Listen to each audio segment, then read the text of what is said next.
Hi. Almost everyone watches me without a subscription. Please support my channel with a subscription. I try for you. Thank you. Story 1. I, 24M, have been accused framed of sending nudes to my coworker, 26F. Let's call my coworker Rachel. Over the last few months I've become good friends with Rachel. She lives with her BF, but we've been flirting with each other since past few weeks, after we were paired for scavenger hunt during office retreat. Up until the office retreat, our only medium of communication, the app we use for teamwork, Slack.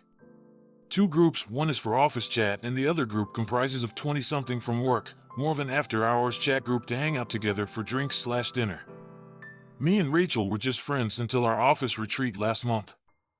We started having our own private Slack conversation and then later continued our conversation on iMessage. Both agreed it would be risky to communicate to one another via office account. I did know about her BF a week after our office retreat, but she was the one who brought it up and didn't mind me flirting with her and vice versa. She equally flirted back. Honestly, being single, it didn't occur to me then that I should have stopped messaging her after she dropped her BF message. We piqued our casual conversation by exchanging tens of messages every day.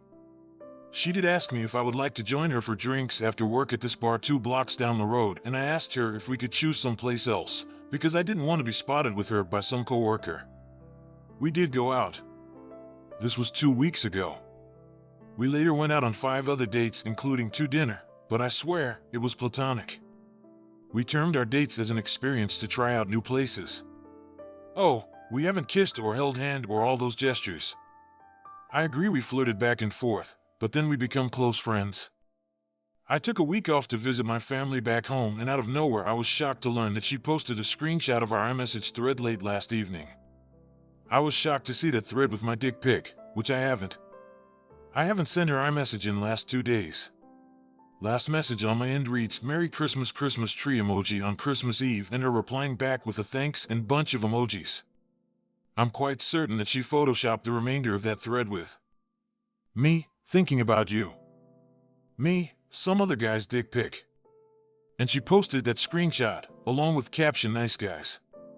She hasn't even redacted my name. I've been trying to reach to her since last 10 hours.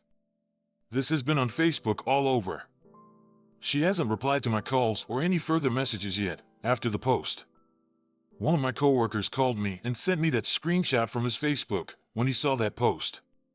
Honestly, I don't understand why she has cooked up that story. I couldn't see the post, because I was apparently blocked before she posted it. Seems like she has even blocked me on iMessage. I've received numerous messages on Facebook and texts. Couldn't sleep. I've decided to go to cops in an hour. I've even sent out an email to our company's HR last night explaining that it wasn't me who sent that pic and attached screenshots on the end, thought this might escalate to HR sooner or later. I also sent Rachel email, trying to be as polite as I could as to why she posted that screenshot, which we both know wasn't something I did. What's stressing me out is the damage it has already done to my reputation by the people who have seen that post. I have asked a trusted coworker/friend to send me screenshot of comments to that post every often since I can't view that post. Truly appreciate any input you guys might have. This was out of nowhere. What should I do moving forward besides contacting the cops? I worry that my word won't hold against hers. Can I ask cops or HR to personally vet her inbox and validate that against her post? Because I know that would prove my truth that I haven't sent that pic. Please help. TLDR coworker, close friend, posts a purported message thread on social media claiming that I sent her my doc pic. Update, I was advised to file complaint in California since I live and work there. I'm gonna call lawyer who happens to be my mom's cousin in California. It's very stressful to endure being accused of sending dick pic when you haven't. The embarrassment is driving me crazy. And load of messages in my inbox. I have this urge to reply each one of the .m explaining it wasn't me, but that might backfire. I don't know. Update, I, 24M, was accused of sending nudes to a coworker, December 29th, 2019. A lot has changed since Friday. Most stressful time of my life yet. I flew back to California Friday afternoon. Also hired myself a lawyer. Head of HR called early evening and said she wanted to sort this matter out beyond office hours. Rachel, not her real name. She is the one who accused me. Didn't show up at work Friday. Don't forget to subscribe, rate the video, and click the bell. She was supposed to be working through New Year, since very few personnel have been manning our work over the holidays. HR scheduled meeting at the executive conference room, which is 4 floors on top of our work area. She did advise me not to communicate with other coworkers till this matter is looked into by HR. I also informed her that I've hired a lawyer for any ramifications that might unfold from this incident. She assured me that they will be fair and try to mediate this matter, as if I actually did send that pic. I rushed to office Saturday morning. Thank God it was weekend and holidays. I would have had a panic attack if I had to come to the office on a typical weekday. I was early by at least an hour. The conference room was filled with a senior executive, 2 other women, who seemed like junior-level HR personnel, and head of our HR, Rachel, showed up right on time.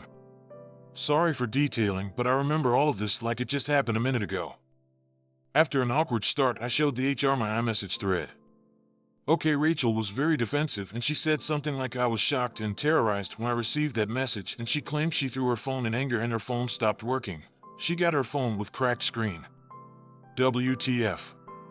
She also claimed that she didn't reply to my messages and shut out because of that unusable phone. But she didn't hesitate when the HR asked her to surrender her broken phone or hand it to our IT guy.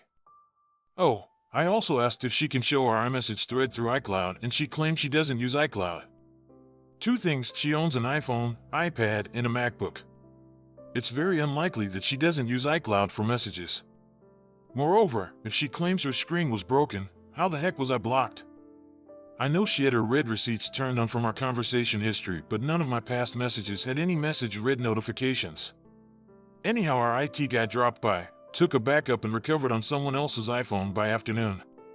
During this time, we took a break and decided to reconvene by afternoon. The IT guy came with restored phone, and guess what? Her message inbox was empty. She was also asked to log into her Apple account, and even then her message inbox was still empty. She started panicking, saying that phone drop might have broken some chip or something. Our IT guy checked her phone. We were asked to sign a consent before turning our personal devices to company, and did something with work profile config or something. All her app data were intact except notes, contacts, and messages in photos. Our IT guy gave his conclusion that it was deliberately deleted. This was few hours ago. Okay, since all of this was recorded, not on camera, but documented by one of the junior HR personnel, our meeting was adjourned and we had to turn our phones. Rachel was also asked to turn her MacBook and iPad, as the IT guy believed they can recover from her other devices. And oh, our IT guy called what he said was our in-house iOS expert, who devised work profiles for all Apple devices of employees, whether company issues or BYOD. This was around 4. By 7 p.m. I received call from our HR where she said that they haven't been able to recover any messages from either of her Apple devices. She also affirmed that IT thinks those messages might have been deliberately deleted, but they cannot prove that for certain, something that's required by company bylaws to terminate her immediately. Another thing, I was told on Friday that I cannot sue any current employees, which means that her hint of terminate her immediately makes me wonder if they are going to actually fire her. I also spoke with my lawyer, who is certain that they will let go of her and then we can file a lawsuit of her own. Not sure what the future is going to hold for me, but all I'm looking forward to in the next few days is a legal obligation wherein Rachel is forced to publicly apologize everywhere for accusing me of sending her nudes. I haven't spoken to her or able to determine the true intention for framing me into this. I'll be going to office late evening on Monday to talk to those IT guys and collect my phone back. I was cleared to collect my phone, not sure of Rachel. I might also ask them if they found anything worth helpful, since at this point in time they are the only people besides Rachel that can see what's on her device. Still 2 unanswered questions: if she would be fired, so that we can file a lawsuit against her, and why the heck did she do it? Sorry, I saw so many comment notifications. I wasn't able to respond to all of those after flying back to California and the ruckus in between. Would try to respond since it's gonna be Sunday soon. It's also interesting to know that IT guys don't have access to iMessages even after having installed Work Profile. We had a 30-minute video explaining what Apple Work Profile is and how it works. Rachel's demeanor was as if she was victim of an abuse. I'm really thankful to my coworkers, one of whom actually picked me up from the airport and helped me get some dinner. while this other coworker talked me over to not do anything crazy that I might regret. TBH, I was gonna send her a trashy email for having ruined my life, but I was reminded by a friend that it's gonna hit me back if this was to be scrutinized any further. Oh, I also intend to reply to FB messages once we can initiate the process to sue her. Don't forget to subscribe, rate the video, and click the bell. Story 2. My dad is a nightmare. I need to get a recent situation off my chest. Sorry in advance if the spelling/grammar is crap. I'm dyslexic, so writing isn't my strong suit. My dad will do these big grand gestures, but then uses them to control me and get what he wants. This is the most recent and probably the worst one yet. After retiring, he had decided he would like to buy a small farm where he could spend his time gardening. When me and my husband both were made redundant at the same time, I was also pregnant at the time, he offered for us to move to the farm with him and start a glamping business on the land. We could also rent out the cottages that were there while also living in one of them. He said he had no interest in holiday lets, so that would be our thing. He said it was much better for us as we wouldn't need to get a mortgage and have any large monthly repayments. After running the numbers and putting together a business plan, we decided that it was too good of an opportunity to pass up. Now, my dad has always shown narcissistic tendencies, but they were never too bad. I had grown up learning to deal with them, and in the most recent years, after his divorce, he seemed to be a lot better. Anyway, it obviously went completely downhill, starting with him being way too controlling about the holiday lets and how they were decorated, wanting to put his old furniture that he no longer wanted into them, which would look terrible. This was a difficult battle where I essentially had to tell him to back off and let me do my thing. Next, he decided that my husband, who had at this point got a full-time job and was managing a very successful fully booked first season, was not pull his weight with jobs that needed to be done around the farm.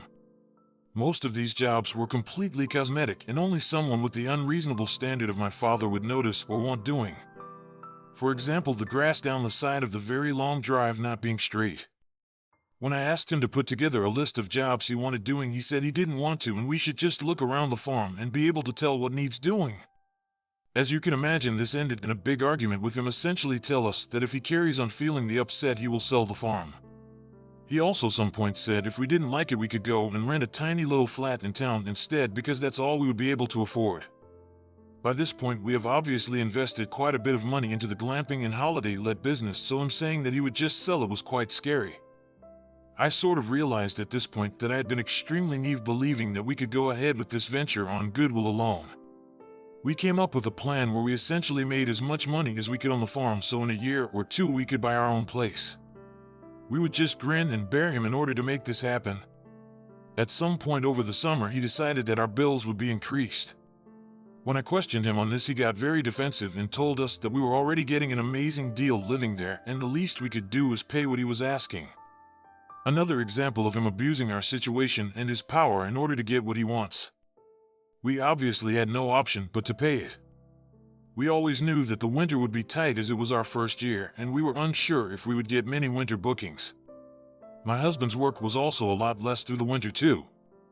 At the end of November, I gave birth to my beautiful son. 2 weeks later, he came to us and said that he had decided that after the new year he would start taking a percentage of our earnings to pay for things he wanted to do on the farm. This was a real blow. We had never agreed to anything like this, and in all honesty would probably not have gone ahead if this was the deal. Mainly because we just wouldn't have been able to afford this. It was yet another example of him putting his wants and need above mine, and using our situation to get what he wanted. I didn't say anything at the time as I didn't want to fall out before Christmas, and also knew I was in quite a fragile state so soon after having my son. Although this did put a massive black cloud over us through the festive period. Soon after the new year and 5 weeks after my son was born, he sent us a text message saying that he had decided that there would be no further bookings through the winter and any future bookings should be canceled.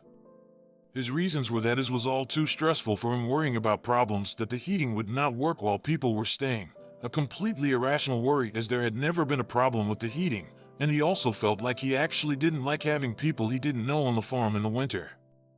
At this point, we actually had a few £1,000s worth of bookings, much better than we expected. He had essentially decided that his feelings regarding the lettings were more important than the livelihood of me and my family. When I questioned him on this, he said Haines was made up and he would not be changing it. I told him that we could not run a business/live with him being able to make decisions like this and the previous ones, and we would probably have to leave. I also told him that if we canceled our booking, then we probably wouldn't be able to pay our bills. He struggled and said was sorry about that and left. This was the last time I spoke to him. It's now 5 days later, and I'm trying to make sense of everything before I speak with him. I genuinely think he thinks I will turn around and say, "It's okay, don't worry, I understand, no problem, we will cancel all our bookings." Maybe this is just because I can't believe that he would make this decision, risking not only my livelihood, but also his newborn grandson's, as well as risking ruining our relationship. I think I'm mostly angry at myself for being so naive and thinking that we could make this work. I now realize that he will always put his feelings before mine, and I need to leave this situation and distance myself from him. I need to be in a position where it's possible for me to put my family first, and that is not living here. Really no point to this post other than I just need to get this off my chest. Don't forget to subscribe, rate the video, and click the bell.